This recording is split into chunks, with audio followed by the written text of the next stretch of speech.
Hi.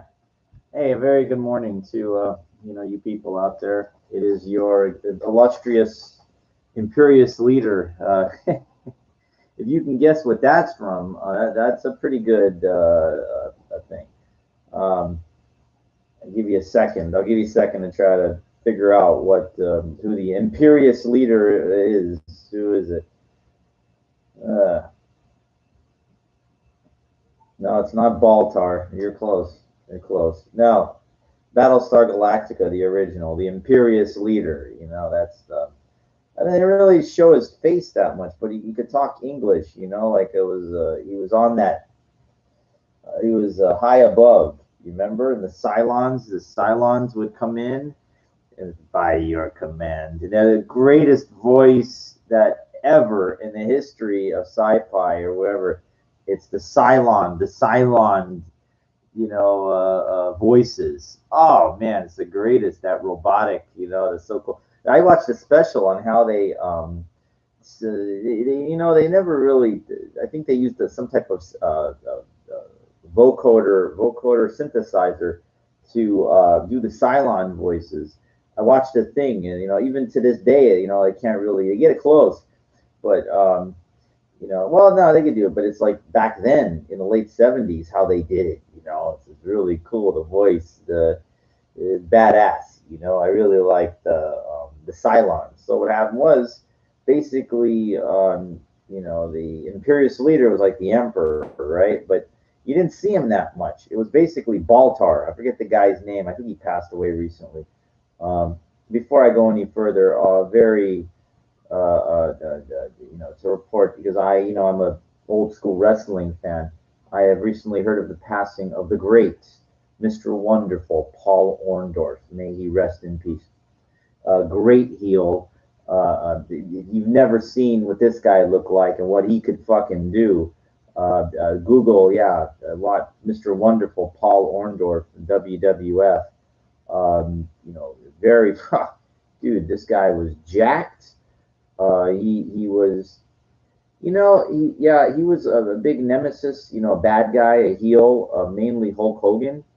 And like the whole thing is to make somebody look good, you got to be pretty fucking bad, and you got to be pretty badass. And this guy was. He would do this pile driver, it's a banned move. You pick somebody up upside down and drive their head into the fucking canvas. I mean, it became a banned move. But Paul Orndorff was known for that. That spike pile driver is fucking hard. This guy was fucking pretty damn strong. He was fucking big, Jesus. Of course, anyway, but I remember when he was inducted, I forget what year, 2008, 2009 or whatever, maybe it's around the WWE Hall of Fame. He came out, he was just wearing kind of like a sweater thing. The guy was in great fucking shape. I mean, still, like 10 years ago. Um, and he said something during his induction speech, which I mentioned. My friend Pete, that I haven't been able to talk to for a couple of years, he posted the thing about Orndorff's passing, posted by his son. And anyway, but Orndorff's, if you can find that speech, WWE, the Hall of Fame ceremony, it's always a night before WrestleMania, and Orndorff came out and talked about his life and everything, but he said something that really hit me hard, and here's exactly what he said. He said, "You never know whose lives or whose life you've touched." He said it twice actually. He said, "You never know whose life, whose lives you have touched, or impacted, or something." Talk about when you go to the gym, people come up to him and said, like, "You're the reason that I got into working out, to try to look like you." I know it's a lot of anabolics, a lot of steroids and everything, but you know what? It's you can build one hell of a body without it. Okay. No, you can't get like that. You can't get like John Cena. Like you can't. You can't have a drug physique without drugs. But let me tell you something. if it's like your whole life, believe me, you go fucking far. Okay. I told you I was almost 200 pounds. The people telling me, they're asking me, what kind of gear are you on? you know. But again, it was my whole life. Eat, sleep, train, something twice a day. Sometimes. But it's not just the training, the sleeping and the eating. I was like, didn't Dorian Yates said he lived like a monk for 12 years? I mean, it was like, yeah. I mean, the shit helps, believe me. That really what takes it over the top. But your body has to be in an anabolic state for that shit to really work. Never took it. Never shot growth hormone. I'm terrified of needles. Um, and those pills, the stanozol tabs, the tabs or they're highly, whatever, the ones that are highly toxic to the liver, any oral anabolic. I take that shit, dude. That's for like AIDS patients and stuff like that. And that's the problem. These guys take this shit. The shit works, but dude, you don't know what's going on the inside. You're young. You don't think nothing, but you get older. Um, no, there's a price to pay. There's a price to pay for it. I guess Arnold, I said he was popping those fucking, pills like they were chiclets. He was eating, it's crazy. Um, Eating like tons and tons of eggs, high cholesterol. That's why he had to have heart surgery. He didn't know. They didn't know back then. I did hear something about Lou Ferrigno getting a cochlear implant recently.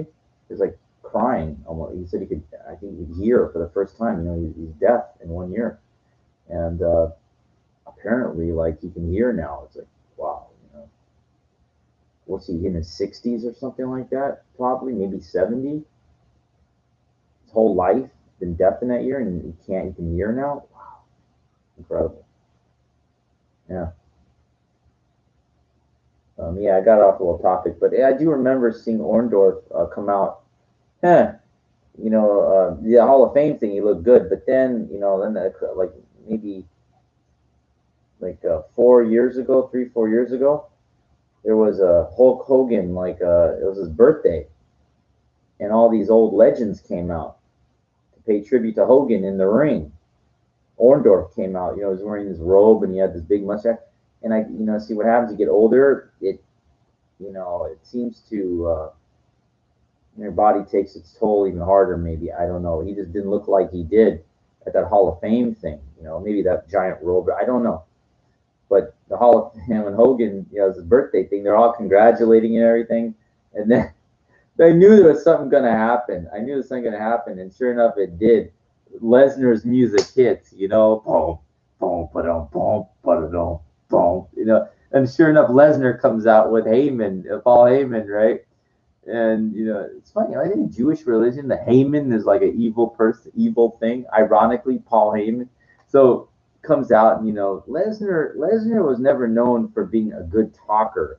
He could just, his presence is so dominating and domineering that just him showing up, it's enough. This guy, he's like he just looks like he'll kill you, and he can, So now Hogan is no twerp, even though he's getting older, but he's just he had like cut off shirt thing, and Lesnar is definitely not a twerp either.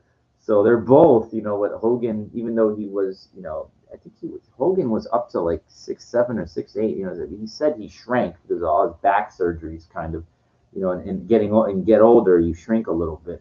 So Hogan might be 6'4", 6'5", maybe, I don't know. Lesnar is like 6'3" or 6'4". He's close, right? And Lesnar is, he's very solid for his size, 275, 280, whatever. Young though, that, so the body, it blows up. And Hogan still, so Lesnar comes in the ring, and he just like, it's funny. He walks by each of those legends. He sizes them all up, and even like Roddy Piper, he gives him like a checked him with his shoulder. It's great. I'm telling you, if you want to see something funny, I look up that Hulk Hogan's birthday celebration where Brock Lesnar intercedes. And he goes over and everybody's quiet, right? And Lesnar's like just walking by, and then he gets to like at the end after he looks at everybody, and he goes right to Hogan, right? and he just stops, and you're just like waiting. What the hell is he gonna say? You know, he's not a good talker, but what's he gonna say? And he looks at him like, and Hogan is like, you know, ready to go, ready to throw down. Like he's not, Hogan's no twerp. I'm telling you, he could hold his own. And Lesnar looks him right in the eyes and goes, "Party's over, Grandpa."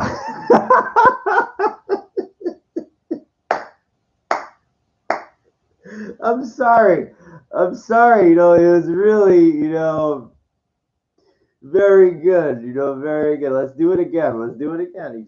I remember he just walks. He checked like Roddy Piper.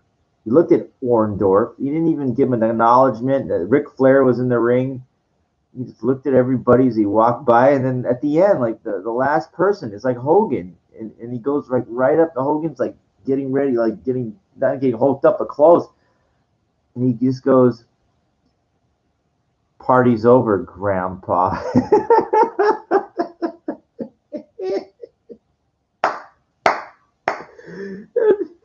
and you know, like so, then Paul Heyman takes over, and he's like right there, like you know, in Hulk Hogan's face. He goes, "So what you gonna do, Hulkster?" You know, like it's talking, you know, and it's like Hulk Hogan's holding his ground. You know, like he's not a twerp. You know, but the Lesnar guy is the next big thing. And then Cena comes out of nowhere. You know, the savior. The Cena runs to the ring, and you know gets Lesnar out of there. You know, Cena, the ultimate baby face. But you know, I that's what he is.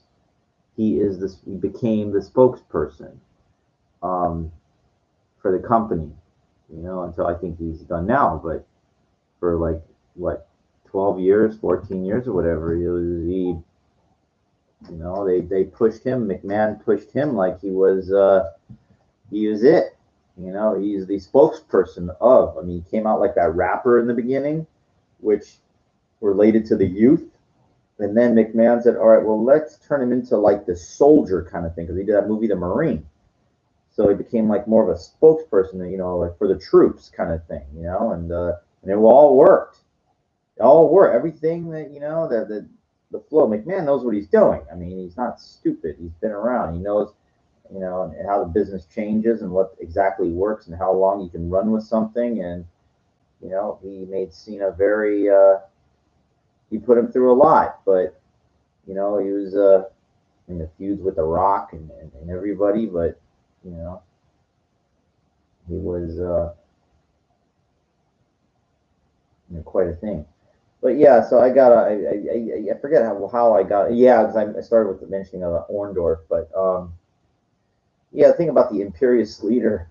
So in Battlestar Galactica, the original, the whole case was like the Baltar was like the main controlling the. He was a human, right? A betrayer of the humans, and he basically would command the Cylons, you know, to go to try to take out I forget what the name is. This the Galactica, of course, was the main thing. I forget what the name of the. That's not Resistance. It's just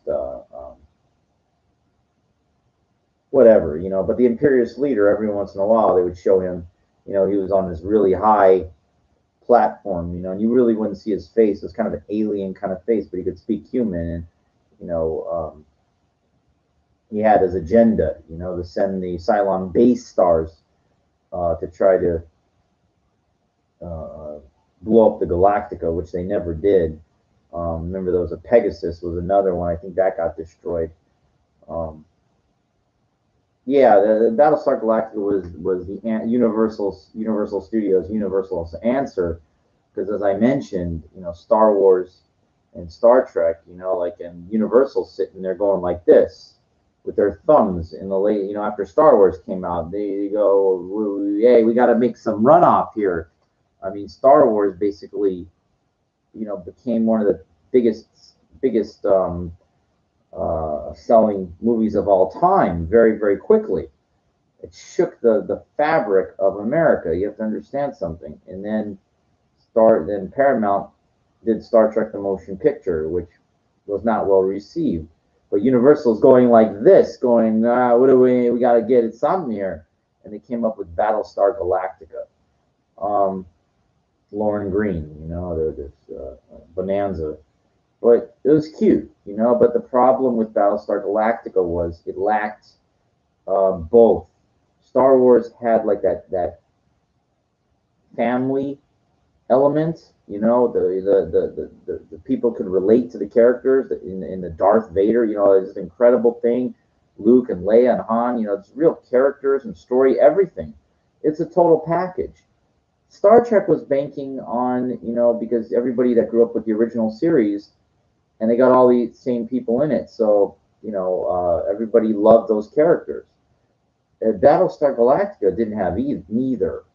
Um, you're trying to make science fiction, trying to make something happen there, and it just didn't. It didn't have Star Wars or Star Trek in it. It just and that's why yeah, they tried to bring it back, which I won't even give it any honorable mention because that was just a nonsense. But even the original just didn't have it led nowhere. It didn't flow. Um, the only reason I mention it is because I grew up with it. It's my time when I was a kid. Through the started in the late '70s, so it's just kind of cool. The Cylon Raiders and the voices. The voices of the Cylons is so cool and everything. But who's it? Starbuck and Apollo. I did meet Richard Hatch. He passed away surprisingly. He wasn't that old. Dirk Benedict, who also went on to do Faceman from A-Team. Um, you want to talk about the great show, the A-Team came out around the time that I grew up with Knight Rider also, but I love that Knight Rider. Yes, it's just a car. I mean that kit. That's like my name's Michael too, so like Michael Knight. That car. You know, it's just that Knight in the kit car is like just. Remember, this guy had a full size replica, fully made replica, looked exactly like with the interior and everything. I just years and years ago, I couldn't afford it. He's in Pennsylvania. So I have the pictures that he sent me. It's incredible. But you know what? The problem is that's an old that Trans Am. That car's a piece of shit. I mean, it's built on an '82 stock Trans Am. Garbage. Like that car is gonna fall apart. It's old. Um, and that's what happens. I never got into cars because they're hard to maintain, and big and you know problems and shit. It's one of my favorites. But the Knight Rider, that kit car is like my second favorite car is a DeLorean from Back to the Future. That's. And I guess my third is Smoking the Bandit, which is also Trans Am. I think it's built on a '77 or '78. It's a 5.0. I think what is it, 3.2. What I forget what it is, but what it is. And that's just so cool, kind of badass. But these movies make it. These shows make the car what it is. Um, Man, I got way off topic. I don't know why, but I got to start Battlestar Galactica. But the reason that the topic for this one is the return of COVID. I'm in Los Angeles, in Los Angeles County, and it's just been told starting tomorrow, masks are indoors. You got to have masks again. You know, that's what they want. I heard Tom Hartman talk about this today in the morning. I listen to the radio sometimes, and he said that's what the Republicans want. They want the people to have to wear masks because then the stock market crashes, and then the wealthy people do better when the poor are suffering. Um, Again, they're looking at this. They're looking at what's on the stage here. I go behind the curtain, okay? I don't care about Republicans or Democrats or who's voting or who needs the votes.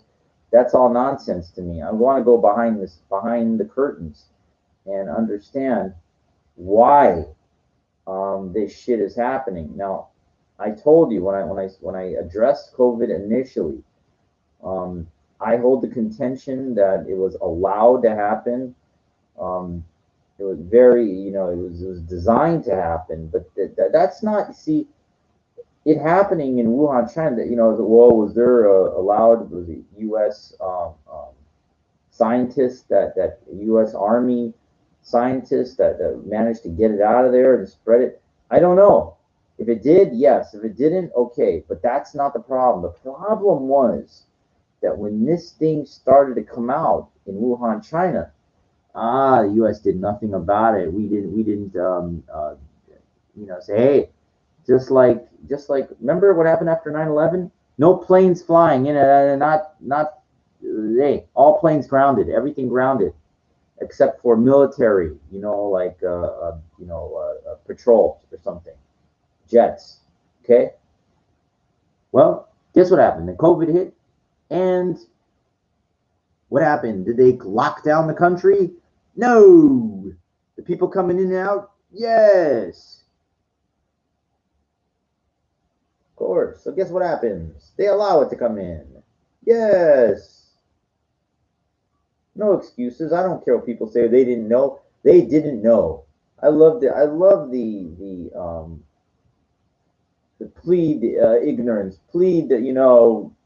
Yeah. I didn't know. I didn't know. Stupidity. Did you ever hear the saying, ignorance of the law is no excuse? You do something illegal, and I didn't know. You're still guilty.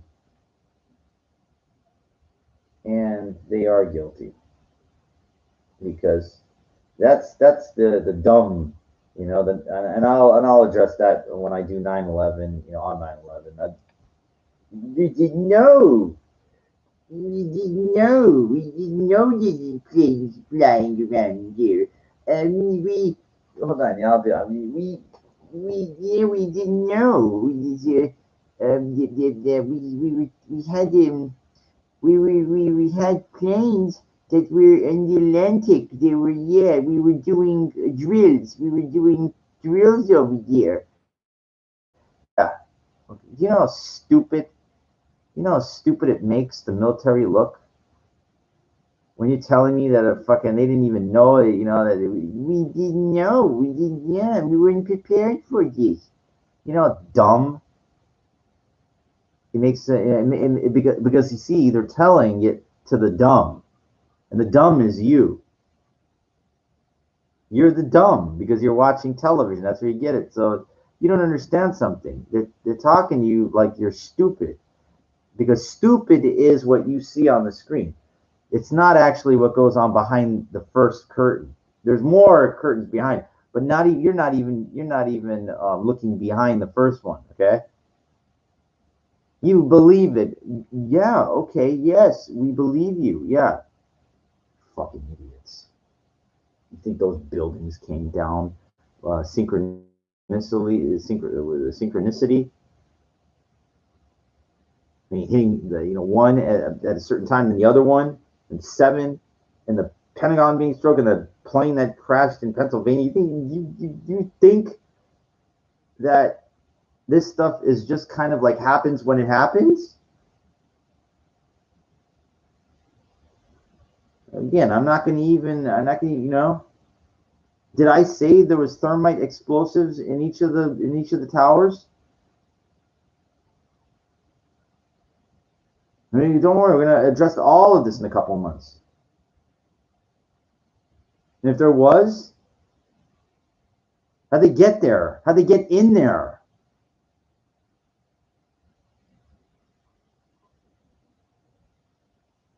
There's a video footage of everything. They have cameras 24/7 surveillance of anything coming in and out of there. Everything of everything is documented, okay? Everything can be explained. It's not a mystery, but it's made to be one because they don't want you to know the truth, okay? You don't want to believe me. You don't want to know.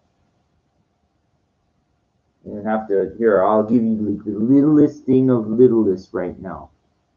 Go ahead and look up what Operation Northwoods, okay? Let's go read up on that and see, if you don't think that domestic acts of terrorism can happen here if it's not allowed. Go ahead, read up on that.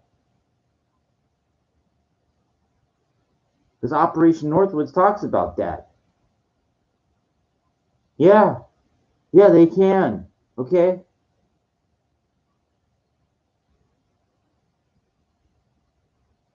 That's like this compared to what I'm going to talk about in a couple months.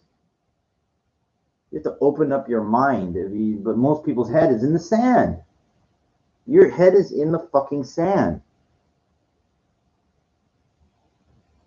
This COVID thing's not going away, okay? It's not going anywhere. Because it's not supposed to go anywhere. It wasn't meant to be stopped from the beginning.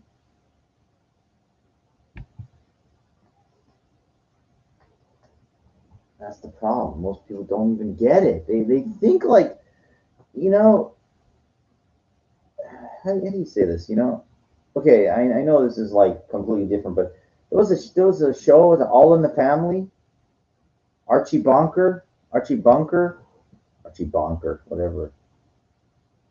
You know, and everybody knows the beginning. Oh, the way Glenn Miller played something of a something. Those were the days. He says, what is it? But the most important line, what I'm trying to say is um, everybody pulled their weight. We didn't need a welfare state. Okay, that's the most. Those were the days. Okay, that's my point. Everybody pulled their weight. They didn't need a welfare state. Okay. So that came in, I think, if I'm not mistaken, it might be FDR that created the whole, the welfare, that whole thing, Social Security, welfare, poor kind of thing. That was the beginning of all of this. Okay. Before that, you had to like earn your way. You made money, saved, whatever. There was no kind of, I don't know if there was retirement, maybe, I'm not sure. But the whole idea of the creation of that welfare state, it got people comfortable with being poor. Okay? Now something kind of similar goes on in my lobby here. I forget what they bring like food for this the older people and stuff. Well, look, these older people, as far as I know, I'm almost positive that there's a providership. They're getting a monthly check, right? That's Social Security, whatever. So there's a providership option where somebody comes and they get paid and they get more money and they bring food. They do the shopping for you. Ah, but you see, instead, they set up in this lobby over here and they bring the food in there and get them used to this kind of like charade, about being poor. It's okay, yeah, no, get used to. We're gonna keep helping you, kind of thing. And that's the thing, like EBT, it's the same kind of idea. Gives it a monthly kind of thing. You're not creating a solution to a problem. What you're doing is actually you're keeping the problem going, is what you're doing.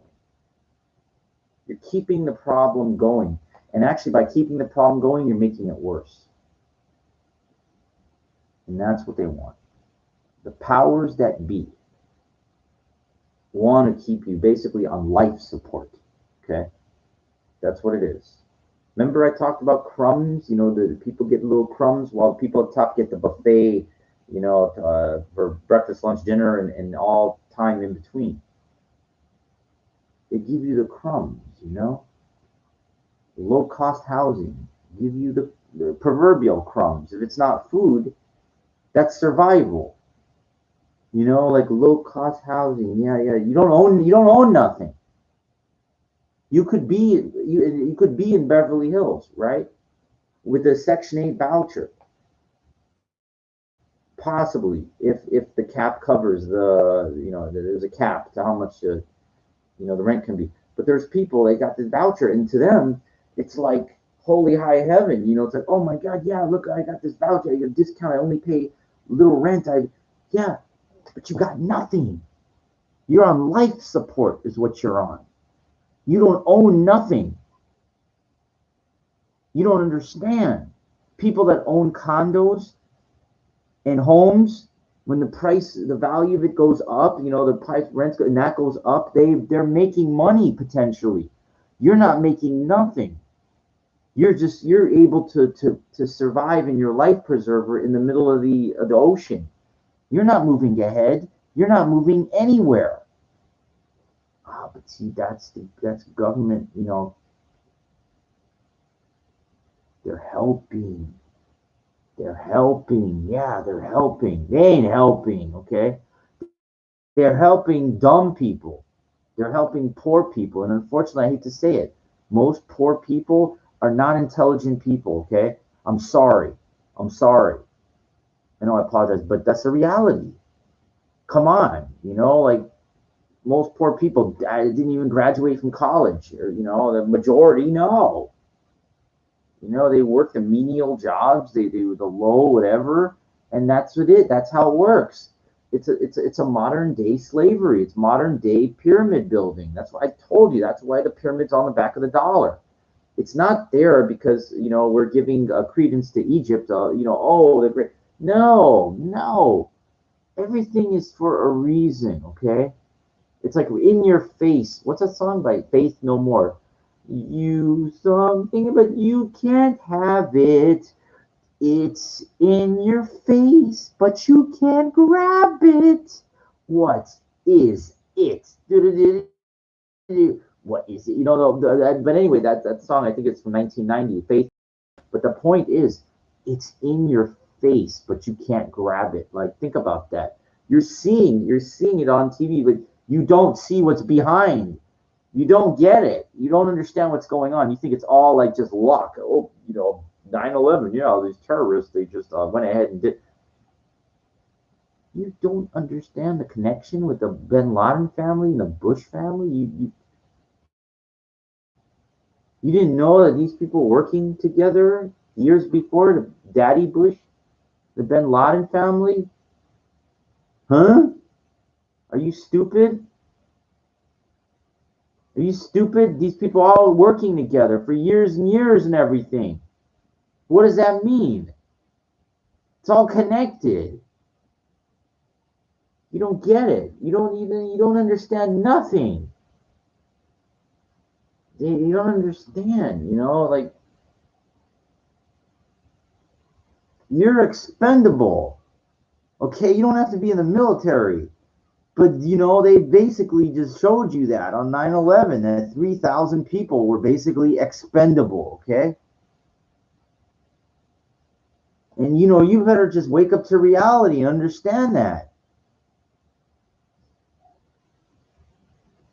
He gave the families of those people, give them $1 million or something like that. Yeah. Whoa. You think that really hurt anything, the government or whatever, or the plans, or the people that designed this whole thing and executed it? It's nothing. It's a drop in the bucket. It's like, they weigh things out, cost, and getting this thing done, and how much is it going to cost? That's it. It's a plan. It's an executed plan is what happened. And it has nothing to do with what you see, what you see. I told you, there's behind the curtain. That one, it goes behind a couple curtains. It's a tough one. It's a complicated one. But I told you, I'm going to poke all the holes in it in 2 months. And hopefully, after I'm done sharing what I know, you'll have a better perspective on why things happen.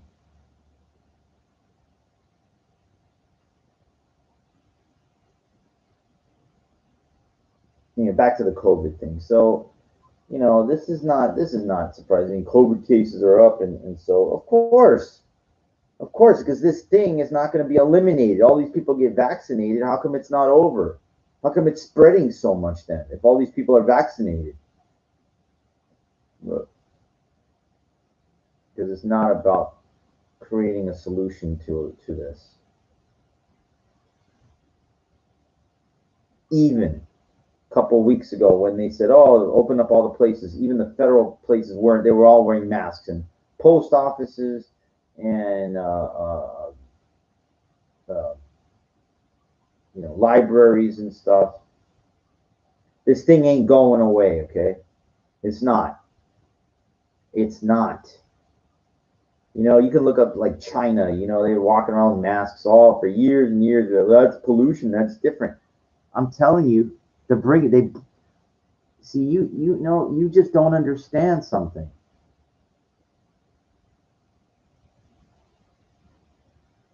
That society. I'm pointing east. Sorry, I'm trying to point east. That way, the far east. Actually, my bedroom, that's north, but just whatever in the east direction. Because that's like front, back. So let's just say that way. Those people are controlled, okay? China, right? It's a socialist society or whatever. It's a controlled society. They wear masks, and that COVID shit happened. And guess what? They brought that shit here.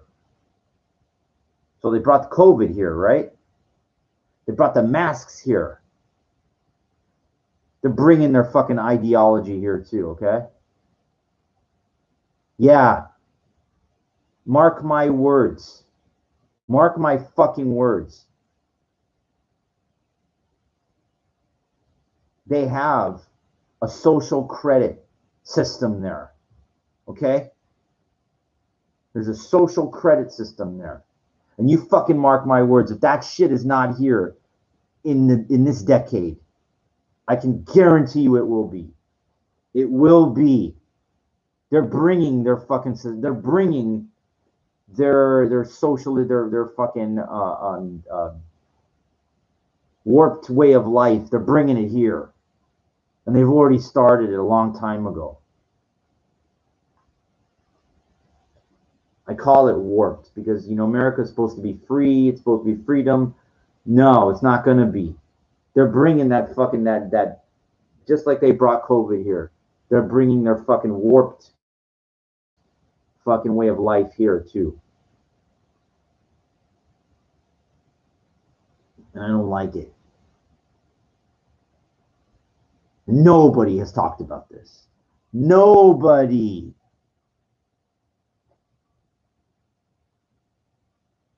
Nobody has mentioned the social credit system but me. Nobody. If you don't know what that is, look it up. It's basically you're rewarded for the way you act in society, crossing the light, whatever. You're punished for breaking the law, but it's a social credit system. It'll be brought here. I guarantee it. 100%. 100%. They're bringing their fucking shit here, just like they brought COVID. Okay.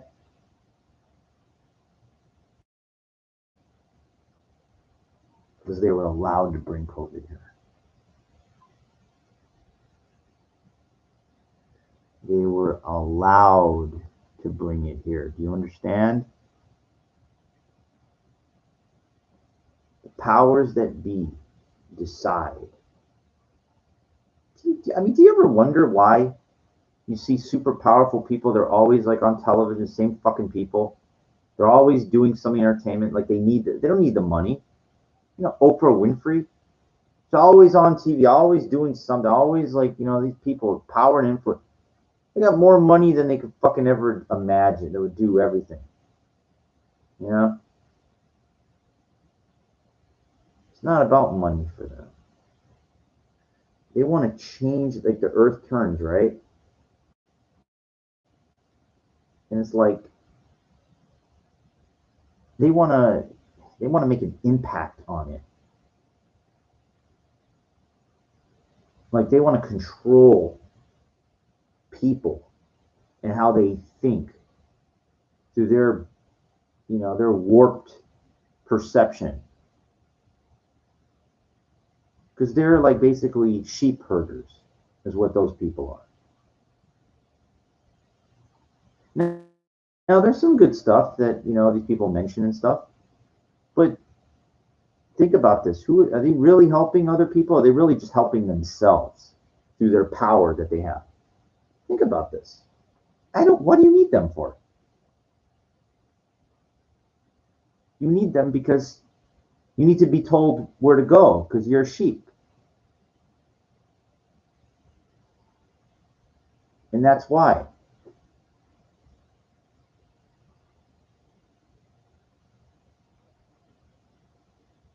Just that's what most people are.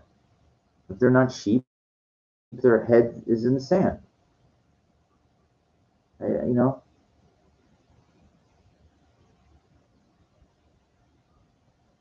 people don't give anybody, they don't give nothing to nothing. And if they do, they make it one of the biggest publicized things. They have to give because they're in such a high tax thing. They got to, thank God the government, like, says, hey, you got to kick down. You're making some serious money here. We want our cut.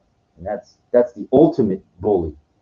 That's the ultimate bully. The U.S. government, they're the ones way above. It doesn't matter if you're a billionaire. They know of who you are and what you have, and they want their piece of it.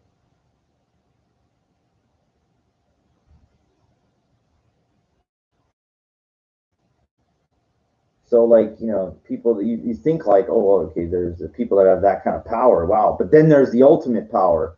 And then there's a power beyond there that I haven't even talked about yet.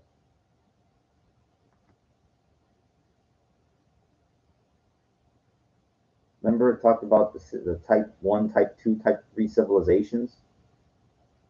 It's like comparing, like if you're poor, you got like, you're living on food stamps. Somebody that's like worth $1 million is like God compared to you. And then like the person that's worth 1 million, the person that's a billionaire, that person is like God to them.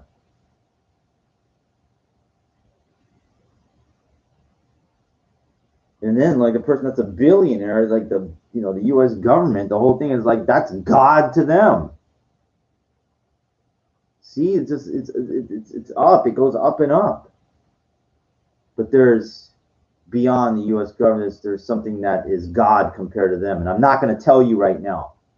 I'm not going to give it all away, but I know what it is. Because it's behind the curtain. You need to learn. That will come with time. You'll get a good idea of what that is after I talk about the 9/11 in 2 months.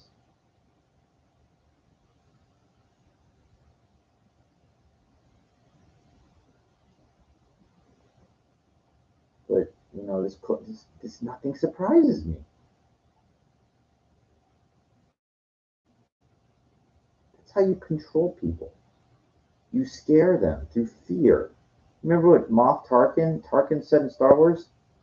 Fear will the local systems or the regional. Remember, he interrupted the discussion when the people. How would the emperor maintain control? He goes, the regional something is this. Fear will keep them in line. Fear of this battle station. It's true. We don't need a Death Star, but well, maybe in a way, that's what the military, the industrial complex is. It's like a Death Star in a way, sort of, but without the laser ray. Actually, I believe we have that, but again, 9/11. Hint, hint. Okay. Um, Fear will keep them in line. So you scare the shit out of people, it keeps people in line. And that's all this shit is. It's predicated on fear, keeping people in line, keeping people poor, keeping them alive, keeping them poor. And then when they like give you something that you think is like life-changing, like a Section 8 voucher. Oh my God. I remember, dude, I know all this stuff, man. See, when people get that voucher, it's like they hit the lotto to them. They haven't even found a place yet. But they get that voucher and it's like, oh my God, it's God, thank you. Yeah, that's poor. That's how poor people think. That's poor.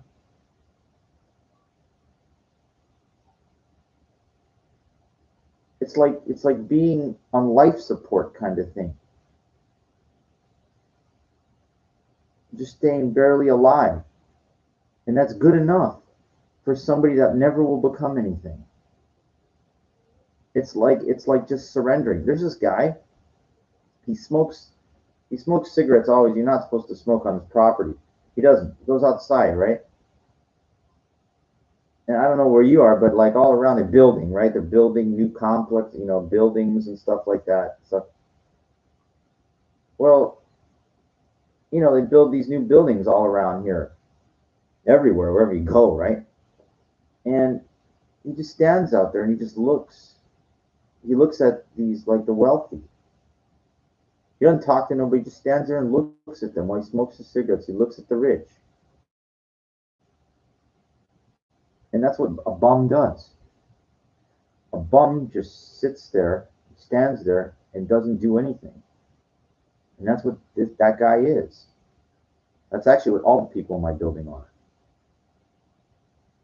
They concede to the fact that they're never going to become nothing.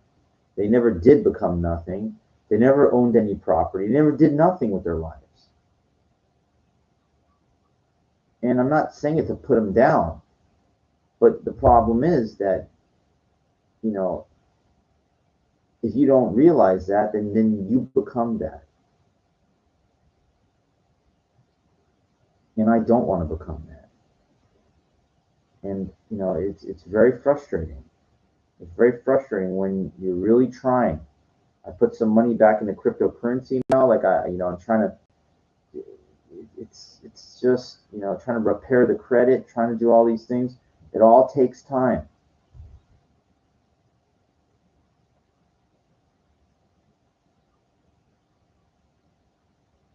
But it's like when I see these people, they did nothing. They never being poor is good enough for them. It's like being a bum in Beverly Hills is what it is. I call it that. That ain't living. That's existing. It's like surviving is what it is.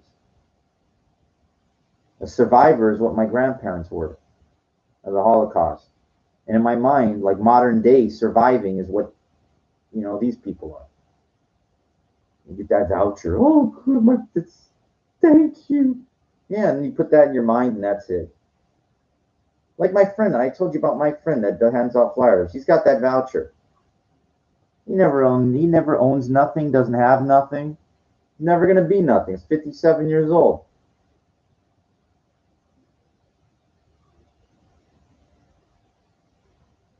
Making the landlord rich.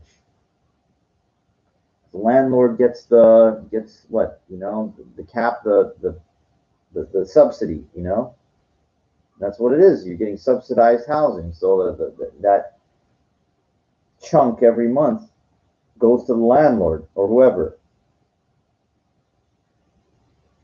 But the poor don't care. The poor just get to survive. That's good enough for them.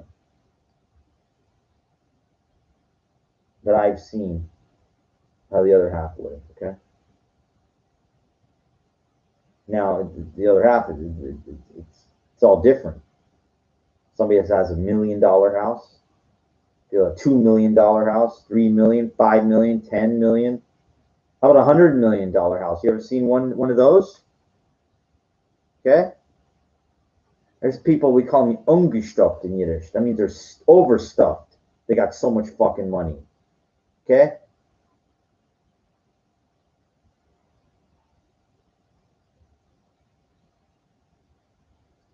A lot of it can be generational wealth,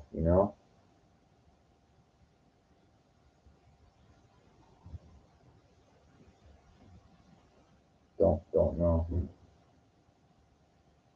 it's just like the poor. They don't read. They don't learn.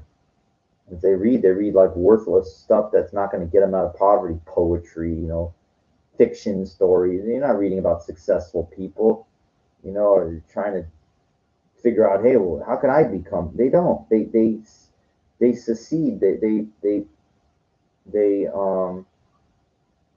they concede to a life of nothing.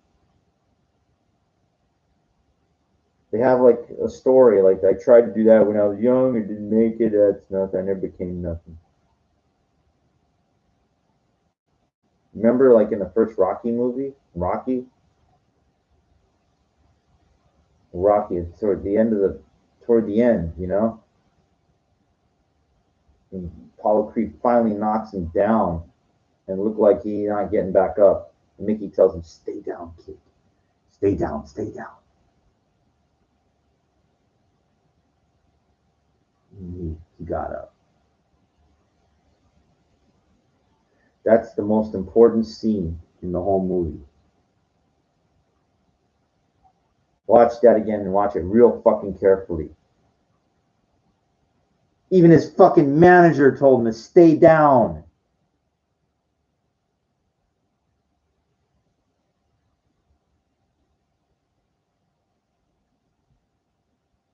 That's what most people do in life.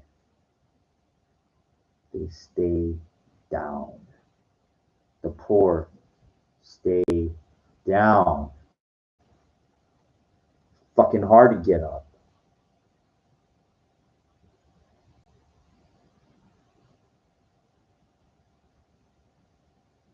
I'm trying to get up. Okay. Like I'm trying. So like where I am, it's like I'm at that position where he's in society's telling you stay down. And I'm like, in my mind, I'm like, I gotta get up. I haven't got up yet. Like, but in my mind, it's like telling me I'm going to get up.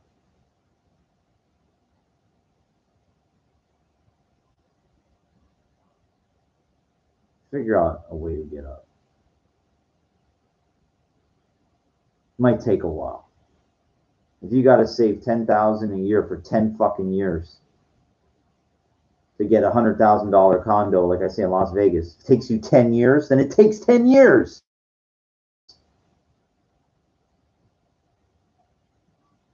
Don't wind up like, an old goylem, like with nothing. Because I haven't even touched on what it's like. People, I have people, the Mickey Society telling me, get furniture, make your place real nice. Yeah. They're telling you stay down, is what they're telling you.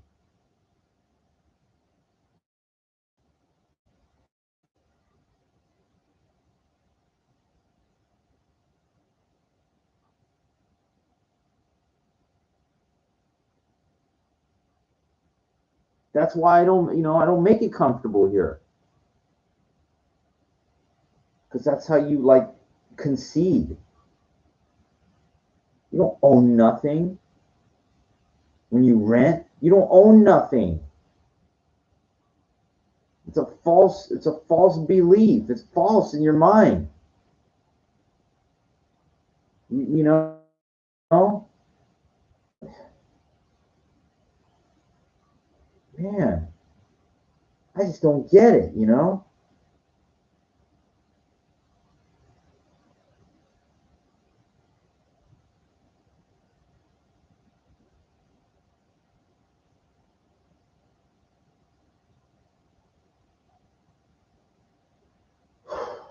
All right, well, yeah, no tea right now. Sorry, I had something to eat. My hours were off a little bit, so.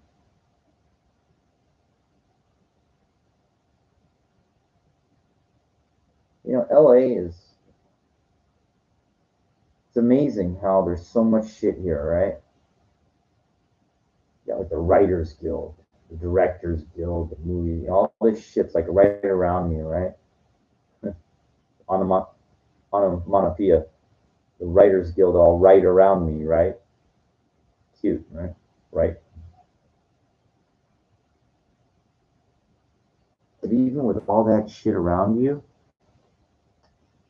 and all these agents, and all these casting places, and all these movie studios, and all this, and all that, it means fucking nothing without connections.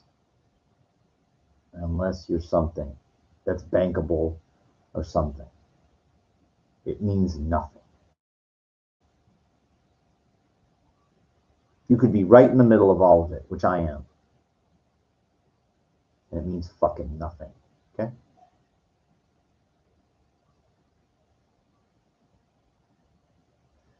So most people like that live around. That's their thing. They want to be. It's okay to be a bum in Beverly Hills. It's not okay.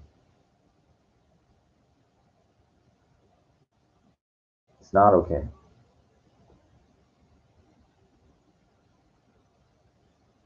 Because I've seen people that, now, I really don't know people in excess of, like 100 million. I don't know them. But I've seen some incredible, wealth out there. And so it's a bishna charpa, we call it in Yiddish. It's a crying shame. You get like one go around in life while you're here, and it's like it's not living, it's existing when you don't have nothing.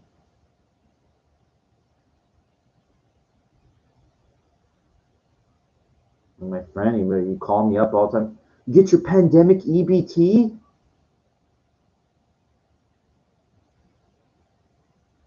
He's conceding. He's conceding.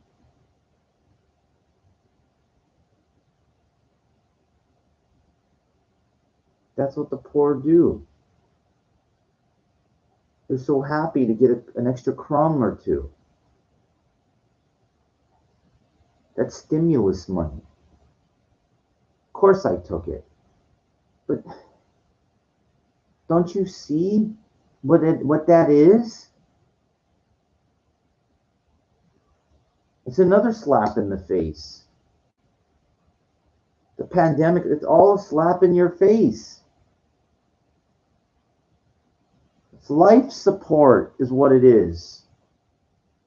You know what $600 is to somebody that's worth 5-10 million? It's like 6 cents.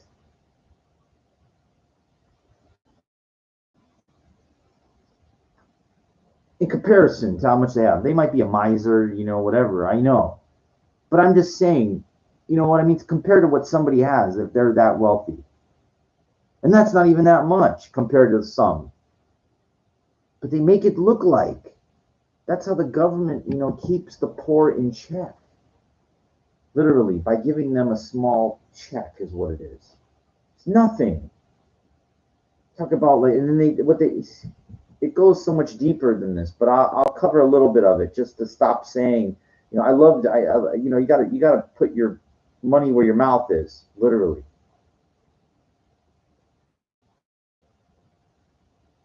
It just goes so much further, the understanding of the psychology behind it, why they have to keep people poor, the majority. They have to keep them struggling. And that's what society is. It's a struggle by the design of the government. Now, I talked about already why things aren't open later. The COVID thing, lack of opportunities, including like post office, government jobs or whatever. Like it's so hard to get anything. But okay, here I'll address one more. So the biggest current bill, the denomination is $100, right? It's been like that for forever. Well, they used to have $500 bills and $1,000 bills. Why not? Why they stop making those? Why they discontinue those and they stop the circulation anymore? Because they want you to stay poor. Okay, $100, like that's how you control everything, by not letting things get too big. The value of the dollar just keeps going down and down and down. It's nothing. But they show $100, the biggest bill they make, like it's really something. Yeah, probably if you're poor, $100 bill is like, wow, it's a lot. But you also know it's not that much, even to a poor person, because you go out there and you see how much everything costs. But that's how they keep the poor people thinking and being poor. That's why they gave 600 life support or 1,200. Okay, a little more life support. That ain't getting you ahead. That ain't fucking doing nothing. It's not doing nothing. It sounds like it's a lie. That's the fool. That's you being fooled is what it is. It used to be a lot. If you go back far enough, like Hugh Hefner bought the whole Playboy Mansion estate back in 1971 for what, 1.1 million? Okay, back in 1971, $1,000 was different than it is today. They're giving 1,200. Should give at least 12,000, at least. That's a lot of money. Yeah, it's a lot to a stupid poor person, okay? It's nothing. But they got you fucked. They got you believing that it's something. Because they fooled you. They're fooling you. Yeah, because they tighten it. They can print up as much as they want like it's nothing. And they give you like a nothing. Do you understand what I just said? They can print up as much as they want. They give you nothing. That's how they fucking give. That's how they fuck you. So don't you see, in the end, what it does? It makes life just harder and harder for the poor people. They can't get up. They can't get ahead. And then you create that giant chasm, like you do with the prices of rent and the prices value of properties. So what it does, the values of the properties go up. So what happens is those, like the lower tier of those people, let's say they own $1 million house, right? You go, oh, okay, let's sell the house. Let's sell the house. Okay, sell the house. Then they sell. They got $1 million. Okay, so what do they got to do now? They got to go they got to pay rent.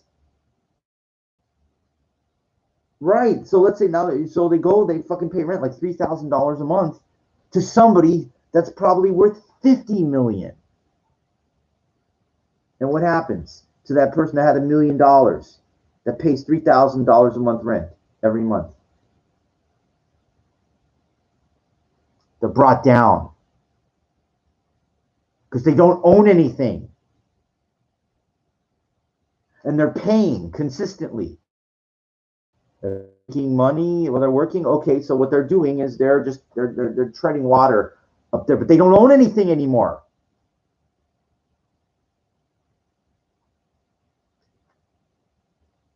And that person that owns that building probably owns a lot more buildings. If it doesn't, then it's still, they're worth, like, okay, they might be worth 10 million, 15 million dollars, but they're worth a lot more.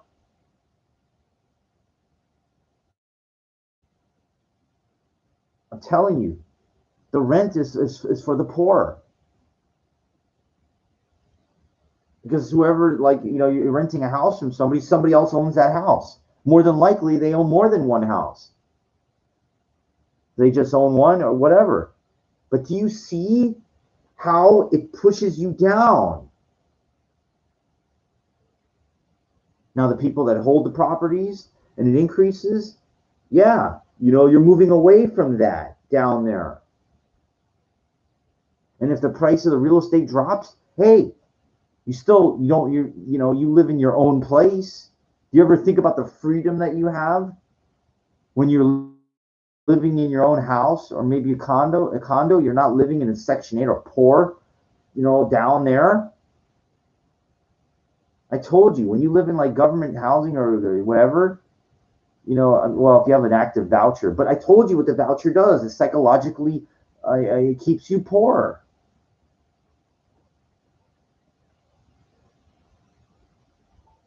They do the same thing on Thanksgiving. They give the poor people, they give them a free meal or something like that. Life support, same thing. Same thing. You ain't giving fucking nobody nothing. You're not giving anybody fucking a real opportunity. When I mean real opportunity, believe me, I have one hell of an imagination when it comes to chances to do things. You're not giving. Those people up there, they're threatened by that. They don't want you up there.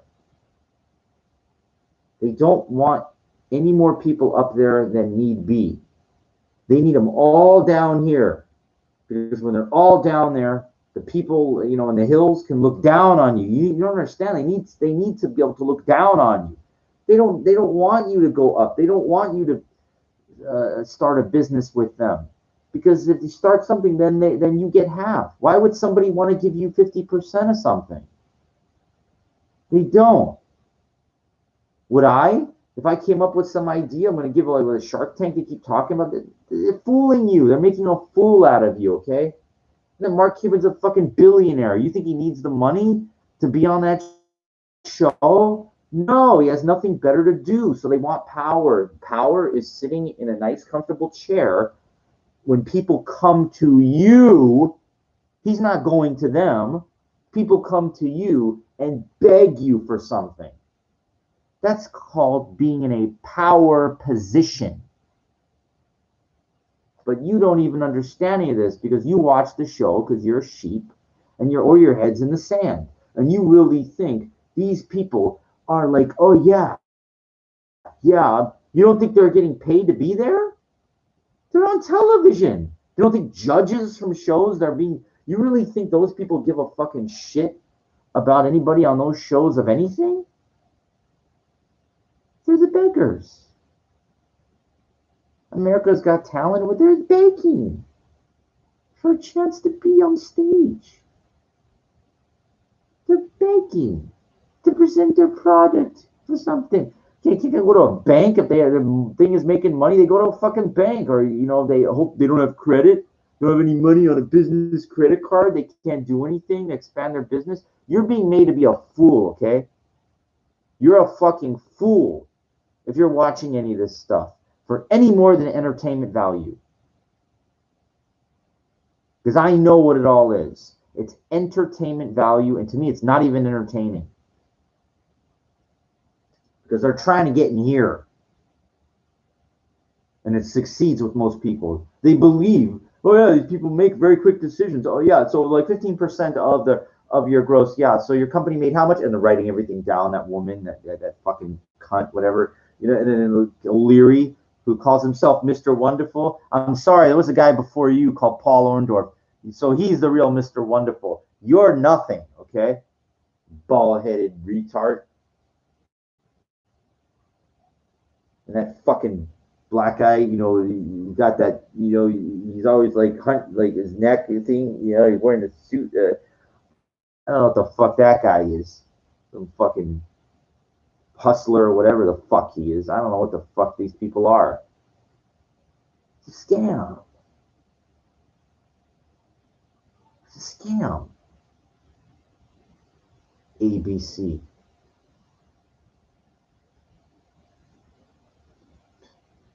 Don't even get me started with what they do. They're trying to recruit. They're trying to create something like the people of color are being treated unfairly. They're the power, the agenda, and you're all being fooled by it. You're all being fooled by it through emotion. The 60s, that nonsense is supposed to be far behind us. But you allowed it to come back. You allowed it to come back, okay? I'm sorry. It was done through trickery is what it was done. to create a 21st century version of it. Got you, hit you, you know, and I'll tell you why. And look, it doesn't matter. It doesn't. The event is not important. Okay. I was going for a night walk last night. I saw these two young guys. Some car turned in. Honestly, did not see these people that were crossing. I don't even know if it was they had the green light. Maybe they did, but here's what happened. The car stops. And I'm seeing one of the young guys, like he went up to the guy's window and yelling at him, you fucking, and he wouldn't leave, like, you know.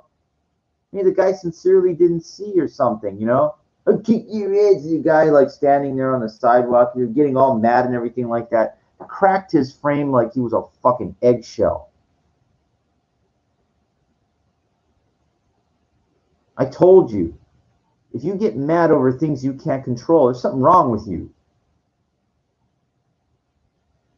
And that's what all those fucking people did, those protests and stuff. You got a fucking problem, you should have flown all the way up to Minnesota. Yeah. But no, it's easy. It's for lazy people to go, you know, marching around all Los Angeles, Newport Beach, Beverly Hills, wherever, stopping fucking the circulation of our business, our lives out there to make a living of his fucking protesting or something. You know why? Because those people, all those fucking people that are protesting, and they're saying defund the police, saying all those fucking things, all those fucking people, they weren't around in the 60s for the most part, most of them, and they wish they were. So this gives them a chance to feel what it was like, okay? Just like when I go to those disco places and they play 70s music, I'm having a good time, right? Like I wish I was back there. Well, those people, if they don't want to admit it or not, they wish they were back in like the civil rights, a Million Man March or something like that, because they missed it. Yes, yes, I'm sorry to tell you, yes. And they never talk about what that guy really was doing. I don't never heard of anybody saying that he was passing counterfeit money or something like that. And then they're not mentioned once. It's not mentioned once because you know what? It would paint it in a bad light. See, everything is so emotional based. But you see, I read beyond people. I see beyond. I go behind the curtain is what I'm doing. I'm sorry, because most people, they're just, you know, and that's why you don't engage. That's why I'm happy that most people don't listen to me. Because they're not worthy. Their brains are too, like, again, you cannot teach an orangutan physics. And then people get mad by that, you know? Like, look, man, it would be like me, you know, with no education. I know nothing about math, and you're going to take calculus right off the bat? You can't. You need to learn basic mathematics first before you can move up to like pre-algebra or geometry and stuff like that. But no, most people think they're so educated, they're so smart, you know? They're not. And then they get offended. I love that. Yeah, crack their fucking frame. They're so easily, their egos are so easily, because they weren't educated. No one taught them how to you know, how to respond when somebody tries to throw you a curveball. Nobody taught those kids that I just told you about that went up in the guy's window. Couldn't control that guy. You know, it didn't matter. It didn't matter if he didn't even stop, okay? Which is against the law. You're supposed to stop for pedestrians. But let's say the guy didn't. And those guys got all angry and everything like that. See? It's a ape-like thinking, weak-minded fool. Ape-like mind, you know. I got that from Encounter at Far Point when Q said, your primate type brain is not capable of understanding. You're too below. And people get so offended by it. Because they say everybody's equal and stuff. I'm sorry, I told you. No, they're not. They're not equal. They're supposed to be equal as far as our rights are equal. But I have news for you.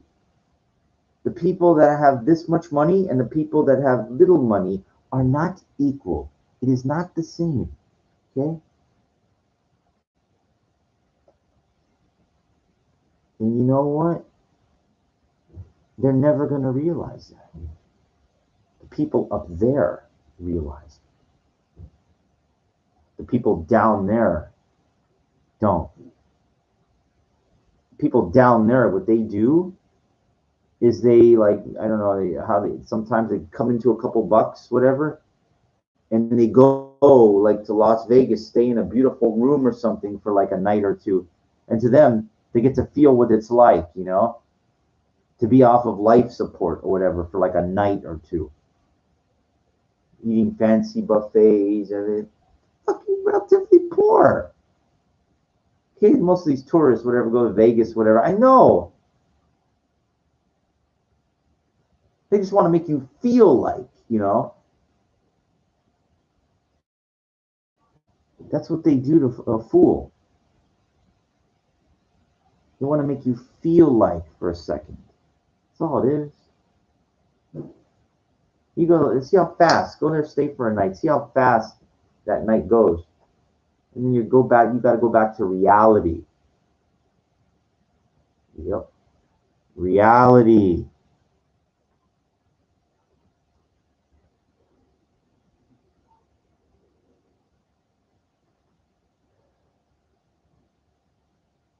Anyway, I hope you enjoyed this one. You say things that people are not going to want to hear. And you're not going to hear it on television. It takes real cojones to tell the truth. And on TV, they're not going to tell you the truth. That's why it's called television.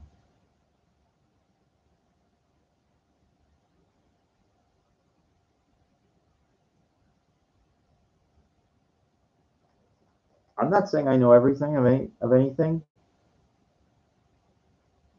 but I believe I'm, amongst the informed, at least open-minded, and most people aren't. Most people react emotionally toward anything that questions anything different than the generic narrative. Amazing. There they will, the poor, there they will stay until called for. The poor will stay.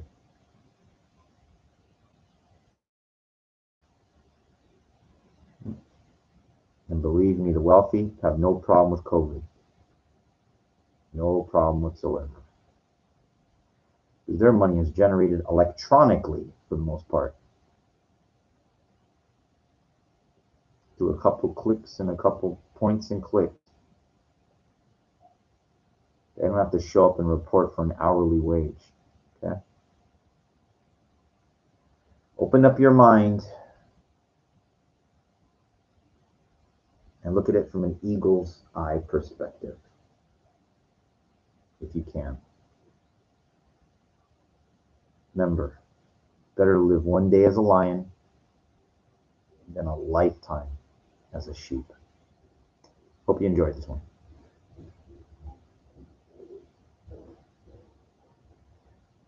Lifetime could be 100 years.